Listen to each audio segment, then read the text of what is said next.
তাহলে এটাই যে একটা ফ্যামিলি হয়, ফ্যামিলির লগটা ধরে নিচ্ছি কি ফ্যামিলির বাবা, লগটা কি ফ্যামিলির বাবা ধরে নিচ্ছি, ঠিক আছে।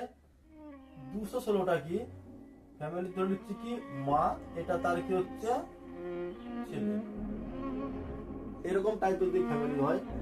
আর এক্সট্রা হচ্ছে কি না ছেলের যদি বউ যদি হয়, বাবা যদি মারা যায় তাহলে দেখবে মা একটা প্রায় আলাদা হয়ে যাবে, কোনো কোনো ফ্যামিলিতে মা দেখবে আলাদা হয়ে গেছে আর ছেলের মাথায় তার কি বউ উঠে গেছে। হ্যাঁ, মানে ব্যাপারটা হচ্ছে এরকম যে ছেলে হচ্ছে 6, তার মাথায় উঠছে কি ছেলের স্ত্রী বউ, মানে এক্স সমান মা হয়ে যাচ্ছে কি তার আলাদা, মানে 216।